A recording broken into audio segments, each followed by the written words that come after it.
Olá, bem-vindo à videoaula sobre Introdução a Aplicações Web. Cada dia mais nossa vida e a vida das empresas dependem das redes de computadores. Então nesta videoaula falarei um pouco sobre redes e internet, como que funciona a internet. Então esse é um conceito fundamental para a nossa disciplina. Você saberia responder às seguintes perguntas: o que é uma rede e como os computadores são conectados? O que é a internet? Como os browsers, os navegadores, funcionam?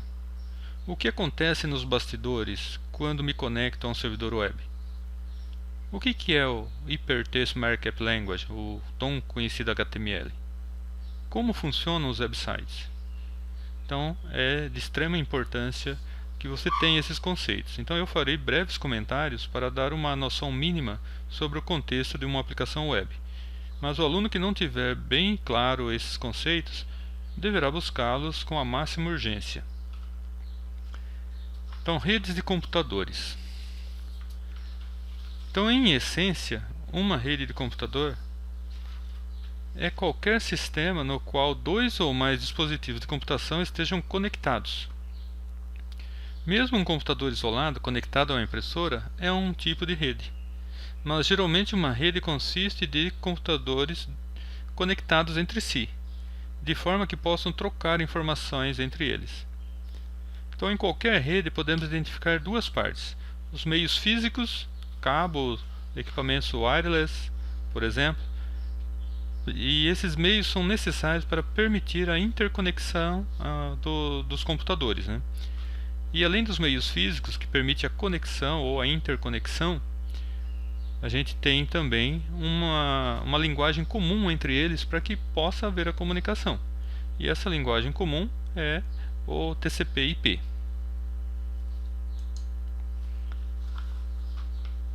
Então, browsers e servidores web. Você sabe o que acontece quando você digita um endereço de um website?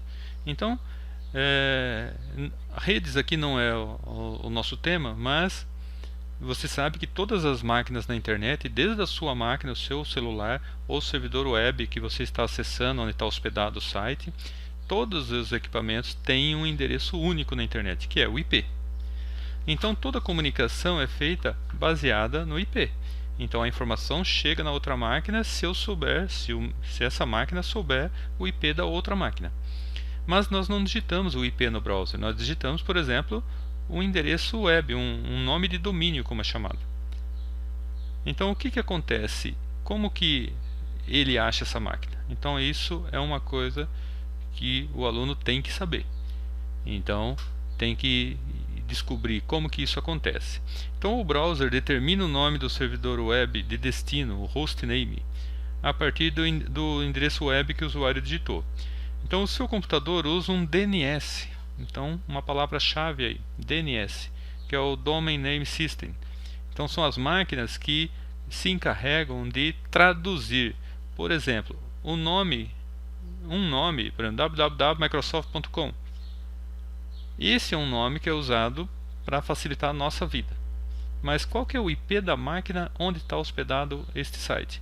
Ou facebook.com, qual que é o número IP da máquina que hospeda o site do Facebook? Então quem faz essa tradução de nomes de domínios para o número do IP é um servidor DNS.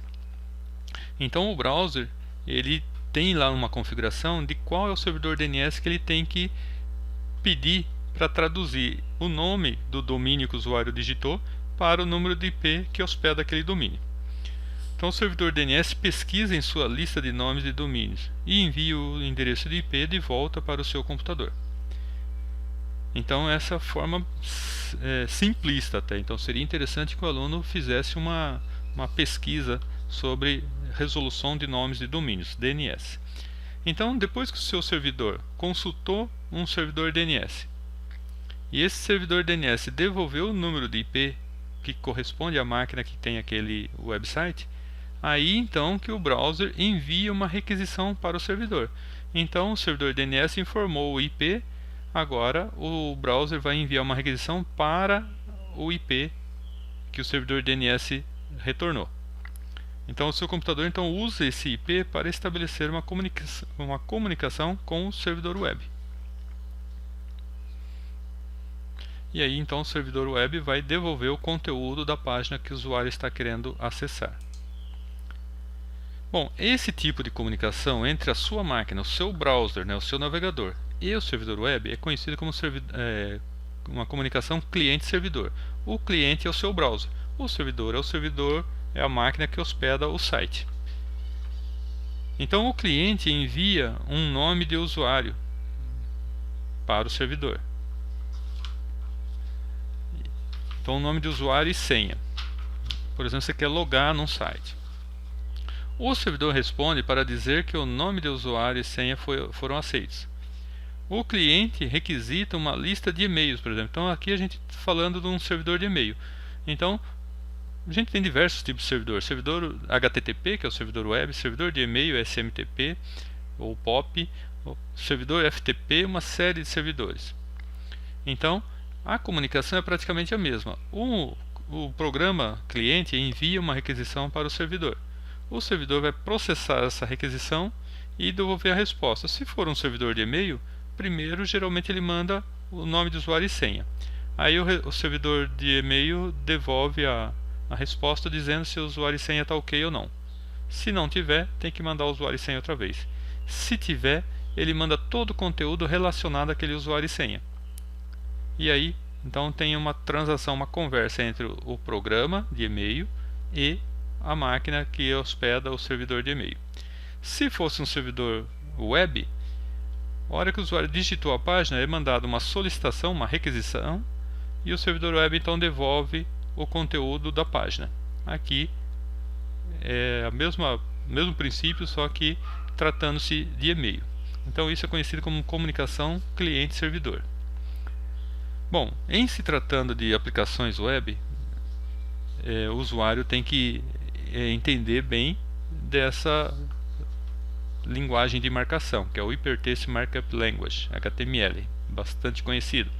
Então, depois que o seu browser mandou uma requisição para o servidor web vai verificar o que o usuário, o cliente, o browser está querendo. É um arquivo HTML? Então ele simplesmente pega esse arquivo e devolve. Então o browser só entende de HTML. O browser não processa PHP, não processa Java, não processa linguagem que não seja o HTML. Então, na hora que ele recebe o conteúdo HTML da página que você quer acessar, o browser começa a processar linha por linha. Então a gente diz que ele está renderizando, ele está desenhando, está montando a página. Mas observem que ele foi processando linha por linha, e aqui tem uma marquinha que não tem, aqui deveria ter uma imagem e não tem. Ele não recebeu a imagem, ele só recebeu as marcas HTML. Aí o browser vai perceber que nessa posição, ele desenha a página inteira e percebeu que nessa posição deveria constar uma imagem. Aí então ele vê aqui o endereço da imagem, aí ele manda uma outra requisição para o servidor web. Aí o servidor web então localiza aquela imagem no disco e manda a imagem. Aí o browser então desenha essa imagem também.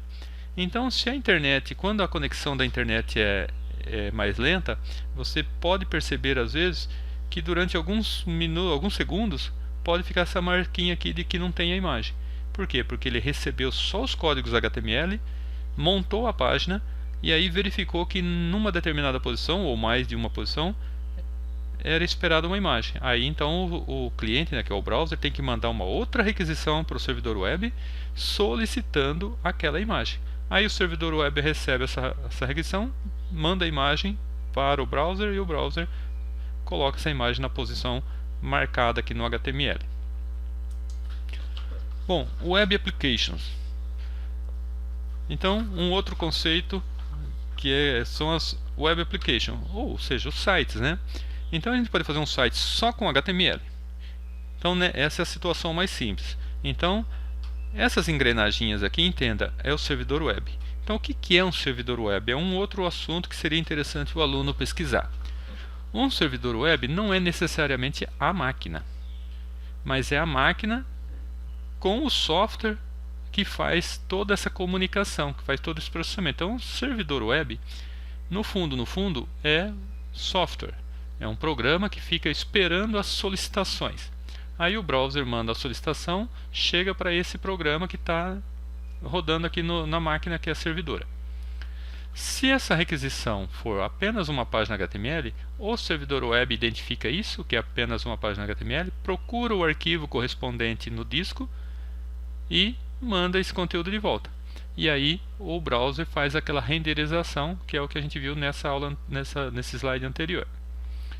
Bom, e aí pronto. Aí recebeu a página de volta, o arquivo HTML, corta a comunicação. Não existe mais comunicação entre o cliente e o servidor. Em outras situações, que é o que a gente vai aprender, vocês vão ter situações em que o usuário está acessando uma página que não é apenas um código HTML. Por exemplo, www, o nome do site, login.php. Então, o servidor web vai verificar que não é uma página HTML simples, e aí ele vai ver, então qual que é a extensão do arquivo? É .php. Então ele vai chamar o interpretador PHP.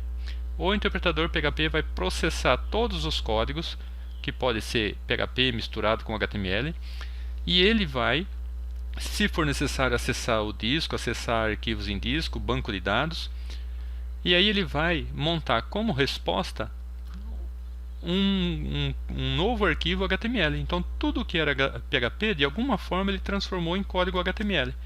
Então o processador PHP devolve para o servidor web a resposta, que é aquele arquivo transformado em HTML. E aí o servidor web então manda o HTML para o browser. E o browser então renderiza, desenha, monta a página na tela do usuário. Então uma coisa muito importante de fixar é: o browser só processa HTML, ainda que você desenvolver o seu site em PHP. No final das contas, o PHP vai ser transformado em código HTML e é isso que é mandado para o cliente.